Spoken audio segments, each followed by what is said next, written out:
Tumagal ng 8 oras ang pagtawid sa landmass ng Luzon ng Bagyong Lawin na umabot pa sa kategoryang super typhoon. Ang mga bubong ng mga bahay, lalo na sa Northern Luzon, nagtanggalan, nagliparan ng mga bubong, ang mga puno nagtumbahan.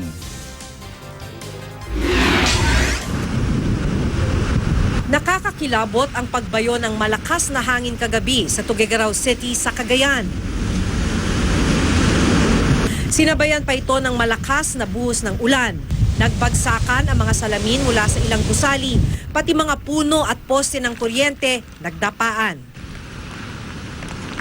Ang ilang bata sa hotel na ito nagsimulang magpanik. Sa pinadalang cellphone video ni Youth Cooper Raul Ting, maririnig ang malakas na bugso ng hangin.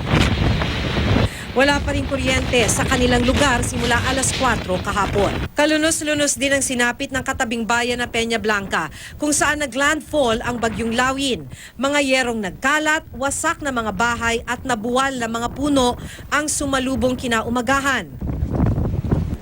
Ang kalapit na probinsya ng Isabela di man direktang tinamaan ng sentro ng bagyo. Ramdam naman ang malakas na hangin na nagpapasayaw sa mga puno. Nagbagsakan din ang mga poste at may mga nabasag na salamin. Wala na ring supply ng kuryente. Ang linya ng komunikasyon paputol-putol. Pasado alas 5 naman ng umaga kanina nang tumila ang malakas na ulan, pero ang malakas na hangin tuloy pa rin. Umaga nang tumambad ang bukirin na nagmistulang lawa. Isang lalaki rin ang nadaganan ng isang tumumbang pader dahil sa malakas na hangin. Bumigay yung pader tapos bumagsak sa bahay namin. Yung bahay namin natutulog ako sa kwarto. Ayun bigla akong bagsakan ng mga semento. Agad namang nadala sa ospital ang biktima. Ang mga residente nagsimula na ring magsagawa ng clearing operation sa lugar. Masakit din ma'am, pero talagang ganyan lang ang buhay.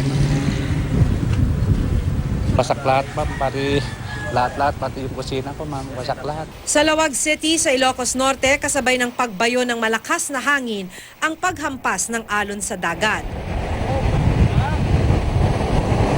Madali sa Lawag! Okay kuya. Maraming tao po daw. Pupunta mag-evacuate sila. Mike. Sige lang kuya. Wala po silang masasakyan eh. Pakitawag na lang ng bus para meron silang masakyan. Sinundo naman ng isang minibus ang mga babae, sanggol at mga bata na nabasa sa lakas ng ulan. Dadalhin sila sa evacuation center ng bayan. Nag-iikot din ang mga police mobile sa mga madidilim na lugar na nawalan ng kuryente.